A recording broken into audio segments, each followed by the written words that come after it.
Members and friends,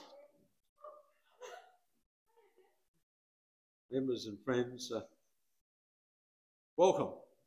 In the interest of inclusiveness, I begin by acknowledging the traditional custodians of the land on which we meet and pay our respects to their elders, past, present and emerging. And I say welcome to this, the Royal Historical Society's Commissariat store, built by the convicts in 1828-29. There's some new folk here, so I'll just mention again, if you go out in the courtyard, look up in the building, you will see the Royal Sofa, GR. It was actually built in 1828-29. Of course, if any of you think you're very fit and well, we can get you employed on cutting up the bank there with pick and shovel, a few leg irons on and that sort of thing, because that's how the convicts did it. So this is Queensland's #1 heritage building, habitable building in the state. It's great to have you here today for our Wednesday lectures, and particularly our guest speaker for today, George Symons. Now, George needs a little introduction, of course. Some of you are related to him, as I'm now being noted, and surprising him. And of course, we've all heard of Symons Menswear, etc., etc. Apart from, and I'll save up a few other words for later, but can I just say it's great to have you here, and it's great to have you here, George, a household name in Brisbane and South East Queensland. George Symons, welcome to the lectern.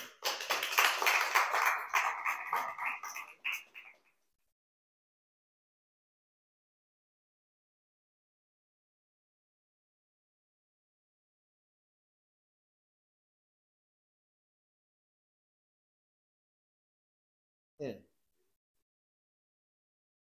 Thank you, love. Will you take these, please? And can I have my book? Oh, yes. Yeah.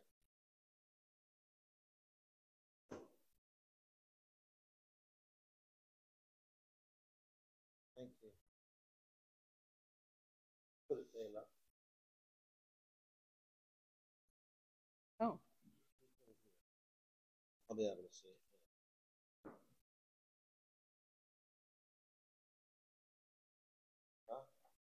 Now, thank you, Mr. Beanland.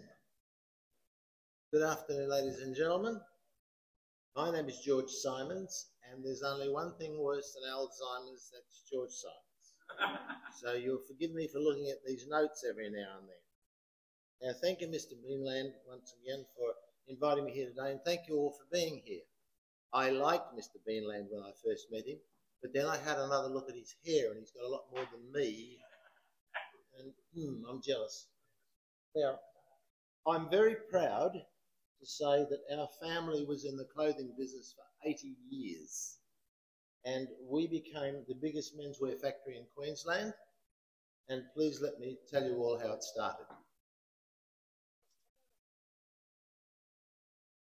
All of my grandparents are from the little island called Castellorizo in Greece, which is the most southerly of the Dodecanese chain. It's about 120 kilometres from Rhodes, which is more well known. And here is one of the first photographs ever taken of Castellorizo in 1897. Now, there was one tailoring shop, and my grandfather, and Auntie Mary's father, started his apprenticeship there in 1910. And it was bombed in World War I. And the war always reminds me of a story about a fellow who went to a tailor to have his trousers altered. And the tailor learnt that the man was drafted the day after. So he didn't come back for 3 years. And he went to the shop for his trousers. And he went in and he said to the tailor, "You don't remember me, do you?" And the tailor was sitting there sewing and looked over his glasses and he said, "Yes, I do remember you. Grey trousers, you wanted them taken in." And the fellow said, "Yes, can I have them?" He said, "They'll be ready next Friday." Now, this is Castellorizo today. It was bombed again in the Second World War. They had an earthquake, or firstly they had an earthquake in 1926, bombed in the Second World War, and from a population of nearly 10,000, there's only about 230 living there now. They were a very closely knit community. They had no locks on their doors. They had no numbers on their doors. And there was only one street with a name. It was called the One-Way Street. And guess where it went to? To the cemetery.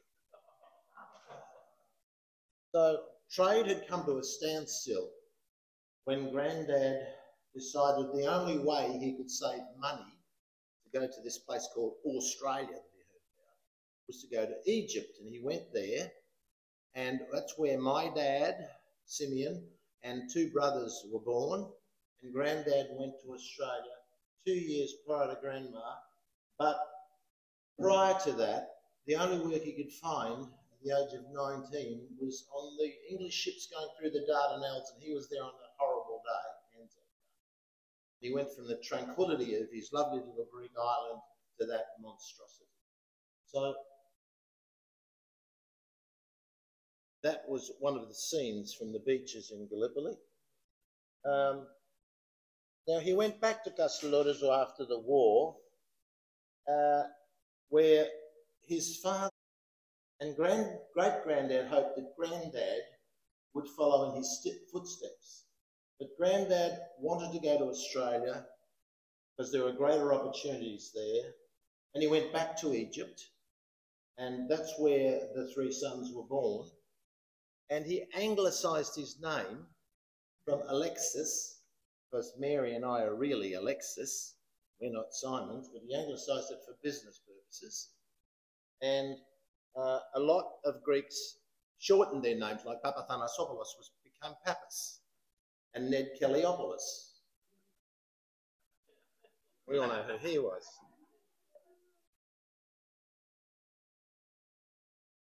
In 1922, Grandad came to Australia, and he first went to Adelaide. And he went into a Greek cafe there, and he was quite despondent because he didn't see anybody that he knew. But the owner's wife came over to him a little later while he was having his coffee, and she said, "Hello, George." And with great relief, he said, "Who are you?" And she said, "Well, I was an orphan in Castellorizo, and your father, the priest, helped me when I was 17 to find my lovely husband, and we've been in Australia for so many years.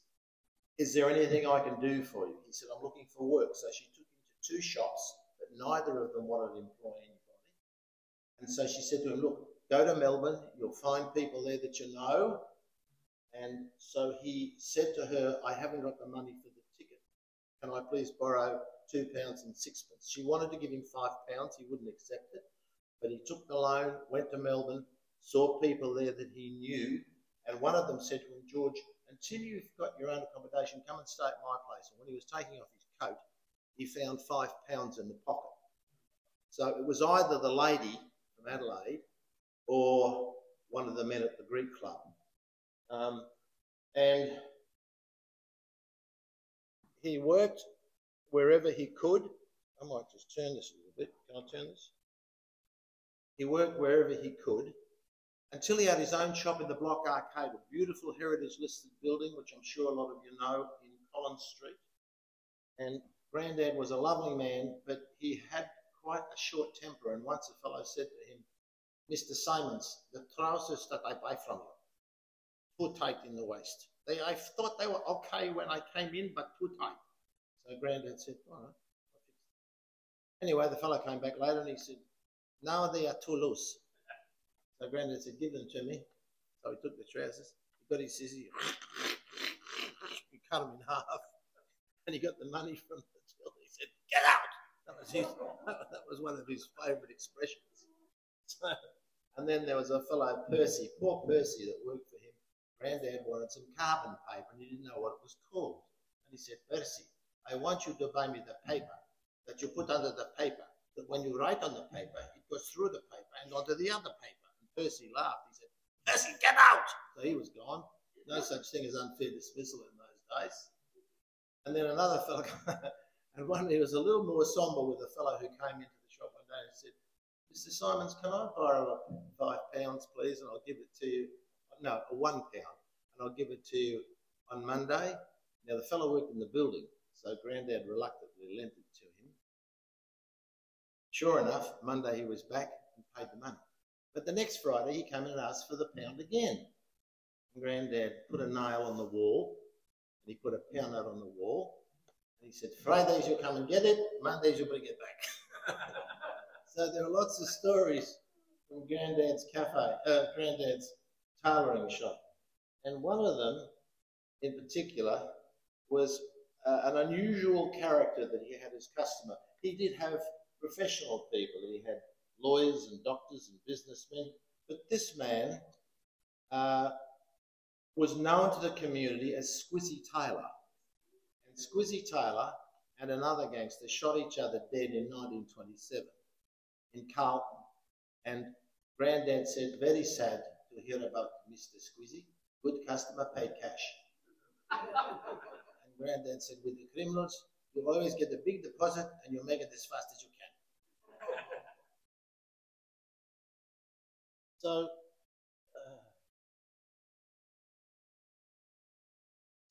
Grandma's introduction to Australia was not good because one of her sons, the youngest one, died at 2 years of age from consumption or tuberculosis. And then Grandma died at 37 years of age, giving birth to the 8th child. So dear Granddad George and Dad were there to manage the shop.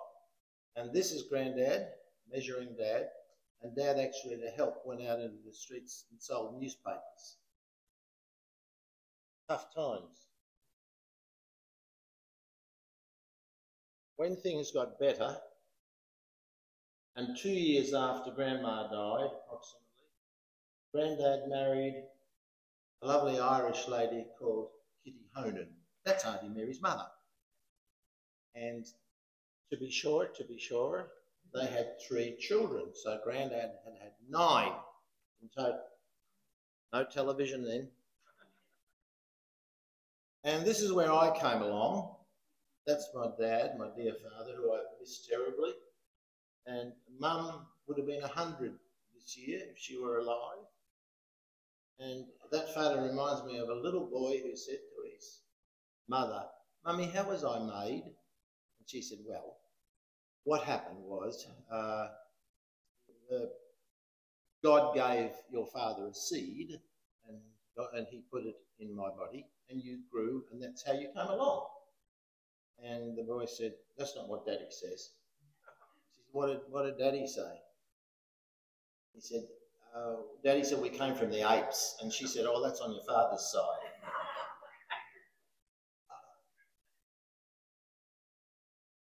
Now, when I was 5, Dad told me that we were going to go to a place called Brisbane. And I didn't want to go because I was an only child, spoiled. And but Dad said there were better opportunities. Sorry? You know I was spoiled, don't you? Thanks, Mary. So I was the oldest of 33 cousins and didn't want to go anywhere, but there were better opportunities up there, according to Dad. So we got into the Oldsmobile and I could only see through the back window a little spot where Grandma was standing at her fence, wiping the tears from her eyes. I remember she had a little round John Lennon glasses, I call them, with a hair in a bun and a black dress because someone had died. And off we went to Brisbane. And my little fox terrier, who didn't chase cars, chased our car all the way down Chapel Street. Here we go. So we didn't all come in the Oldsmobile, but this is Grandad in the middle, and that's my grandmother on his left, and Mary is immediately behind Grandma with a ribbon in her hair. That's her. That's Auntie Mary. And next to Grandma is my mother and my father on the far right. Sir Terry Wogan, who I was a great fan of, said, one of the most important things in life is having a big, loving, caring family living in another country. So we all lived together on Ipswich Road, and subsequently I went to Ipswich, Yeronga School. And in spite of the tough times, I always had sixpence to go to the Odeon Theatre up on Chardon's Corner. Threepence to get in and threepence for lollies. And after Ipswich,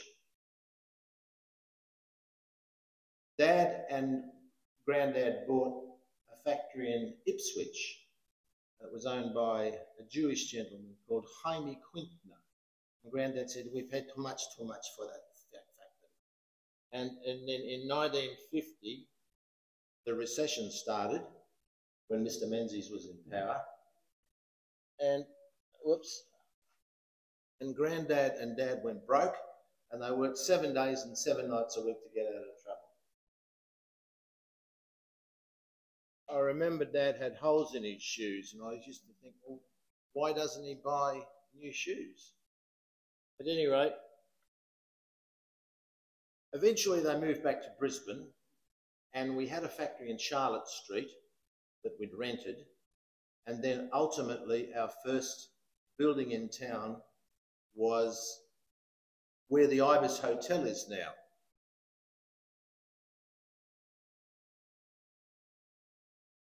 And Dad's first accounts were Arcos Brothers, Stewart's, Rothwell's, McLeod's.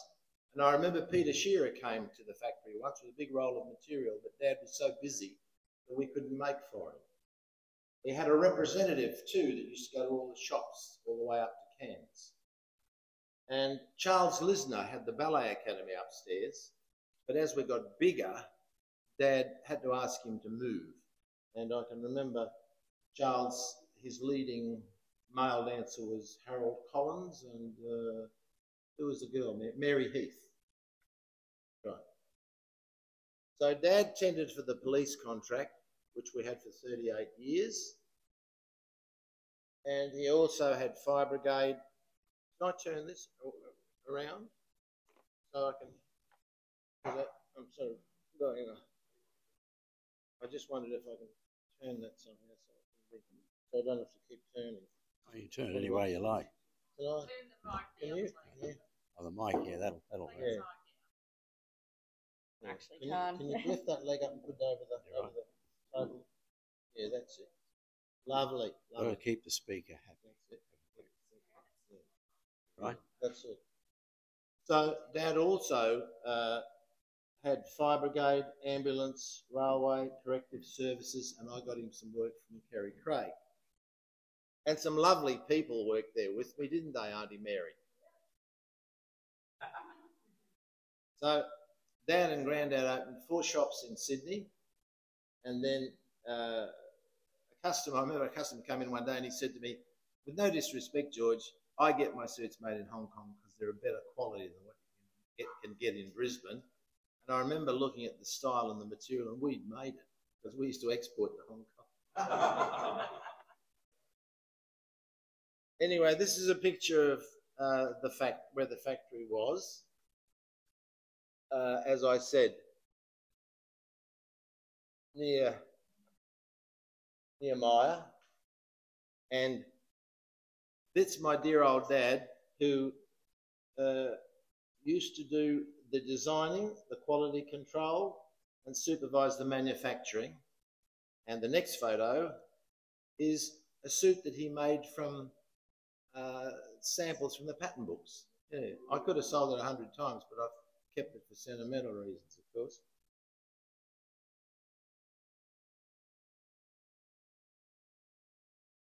Now, he used to do the patterns, as I said before. And when I was in London in 1966, just sidetracking for a moment, I met an actress called Annabelle Leventon who introduced me to the Python team, Terry Jones and Michael Palin, and I was fortunate to spend time with them, and she motivated me to try my hand at acting. So I went to La Boîte and auditioned for a partner play, and I got it. And I was on the way to the theatre on the opening night. I was very excited. I didn't know whether it was going to take me further or not, but there was a truck coming in the opposite direction, travelling much too fast. A big lowlader, and on the back he had a 9-ton bulldozer which had been working in the mud. It smashed the chains and came off. When he couldn't negotiate the turn, he was just driving too fast. And the bulldozer killed the man in front of me. He was Professor McElroy, the Dean of Agriculture. He was killed in a split second. and then it took my right leg off and broke my neck and my arm, and I was deeply unconscious for a week and not expected to live. So my roles were going to be very limited after that, like Long John Silver. And I went for Tarzan, you see. I went for the fellow that was doing the audition said, look, the prime requisite for Tarzan, George, is to be a biped. And he said, I noticed when you came in here, you've got a lovely left leg. I've got nothing against your left. The problem is neither of you. So he said, however, if all the other auditionees that come in here have no legs at all, I'll have no hesitation in front of them. Now, that wasn't entirely true. That was a skit that Peter Cook and Dudley Moore did, and I thought it was wonderful. Now, I had an idea that maybe we can open to the public, and I asked my father, and he said, well, it could jeopardise our relationship with all of our accounts, but he gave a lot of thought, being a much wiser man than I. But then he gave me the go-ahead, and this is the first advertisement we had in the paper by a director of the factory. Granddad said, why you put a small advertisement like that in the paper? I want you to put the full page. And you don't ask the office for the money next time, I pay for it. So I went to him later and I said, Granddad, I found out the difference in the prices. The one I put in was 142 and the one you want is 750. What do you want me to do? He said, whatever you think is best.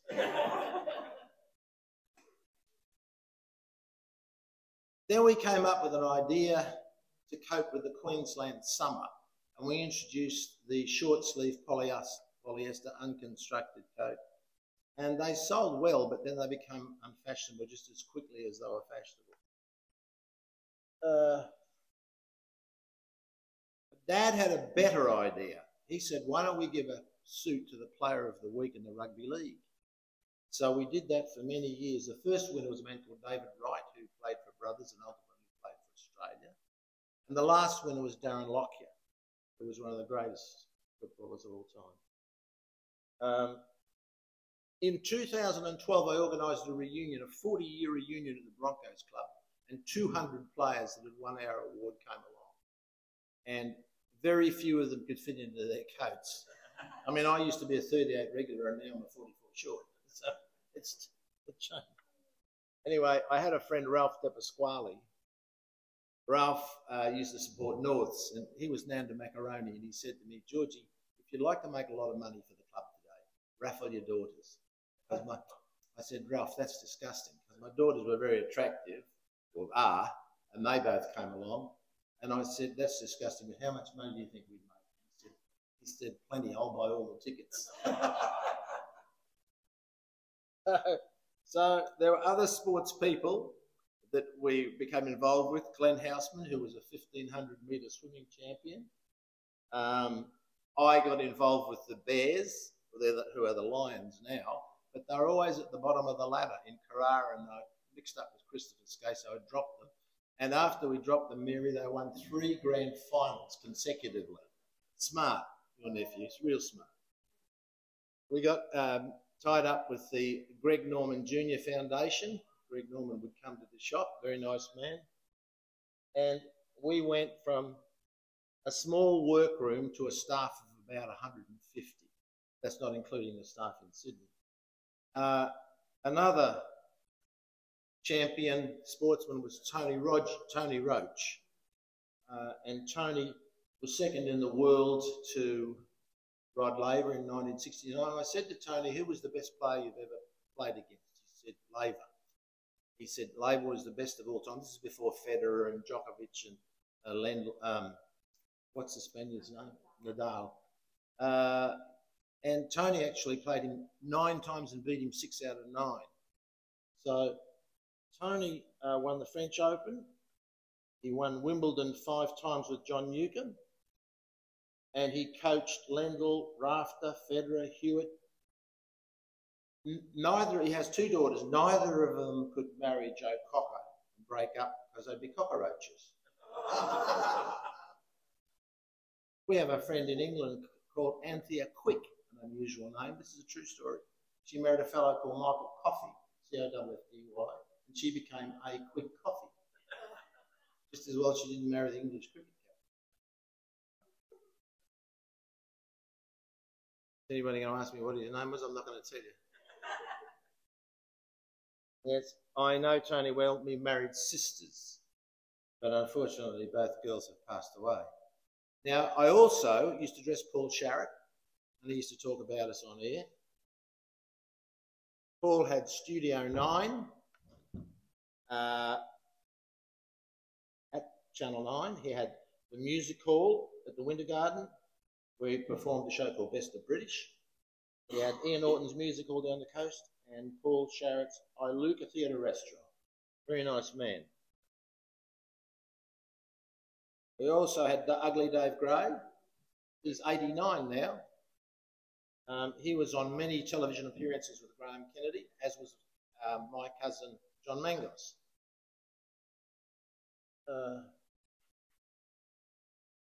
Then when the recession took place in 1980s, we lost a lot of work, and we had to put half the staff off, and we were down to 4 days a week, and owed a lot of money, but we managed to get the schools. So we were making blazers for 44 of the high schools in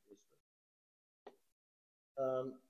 So we started to do okay, which reminds me of another expression of Sir Terry Wogan, who said, it doesn't matter if you're rich or poor, as long as you've got money.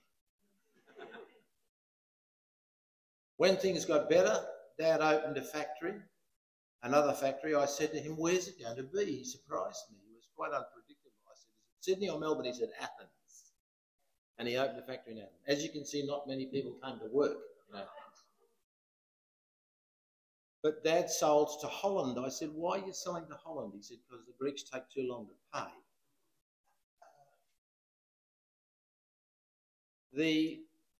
Here's Grandad, always immaculately dressed. And this is when he went back to his island of Castellorizo after 50 years. There's Mary's mother with the sunglasses on, the lovely Auntie Yaya Kit. Yaya means grandma in Greek. And it was interesting, on the way to Castellorizo from Rhodes, Bapu met about 6 or 7 Castelloresian men, elderly men, and they were all sitting on the back of the deck talking to one another, and it's really started to get rough. And one by one they peeled off because they were all sick. And Grandad was the last one there. And he undid his tie, took off his hat and his coat, and he was sick overboard, and he turned to me and he said, anybody here speak Greek? Well, it means I lost my teeth. So there's some shark swimming around in the Aegean with Grandad's teeth.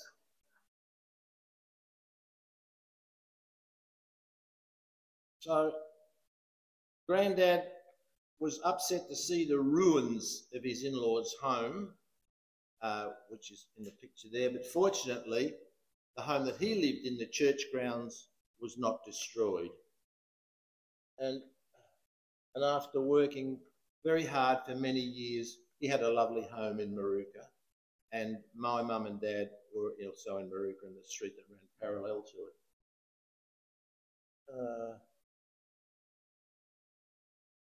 So finally, ladies and gentlemen, that's Castellorizo, and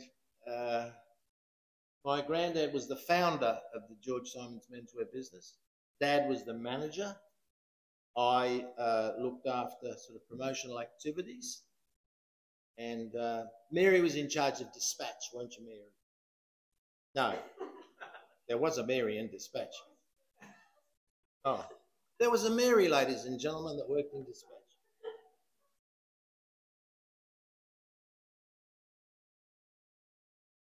Yeah, our last shop was in Edward Street.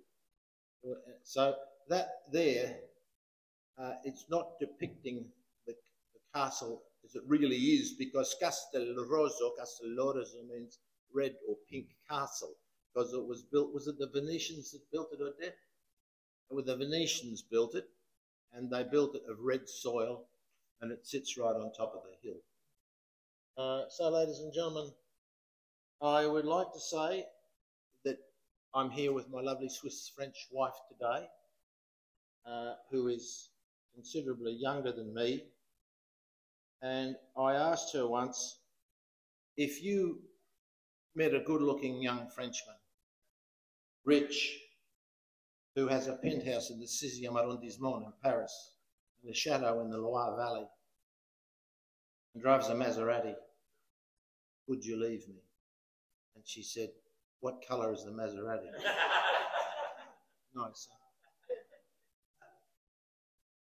Seriously, I've had a wonderful 35 years worth of debt, and we all wonder as we get older, you know, if there's any life after this life.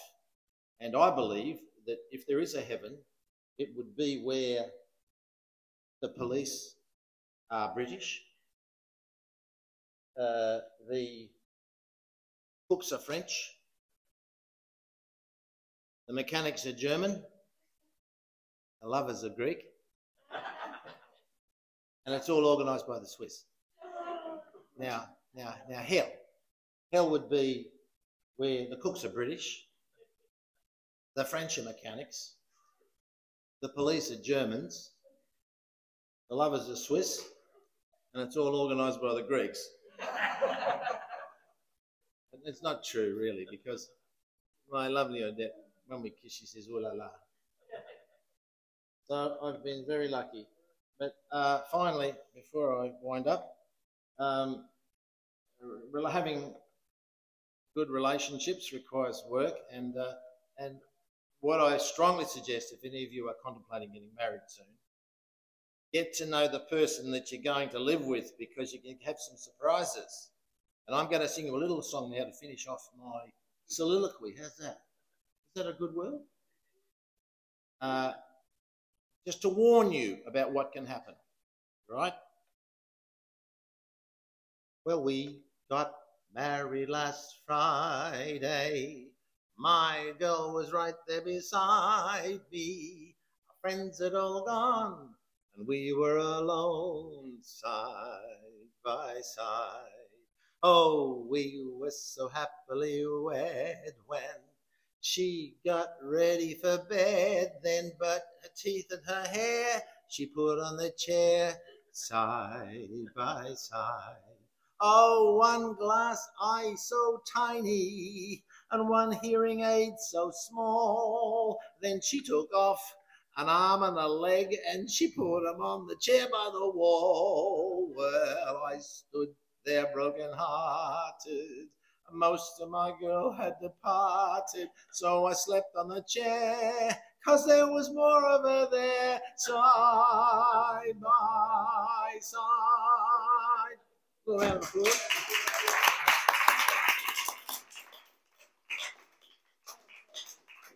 Thank you, Mr. Beanland. Thank you, ladies and gentlemen. Thank you. Don't move yet, George. You started. That's a sing song. So we'll have questions around the room. Yes, please. I'll give you the mic.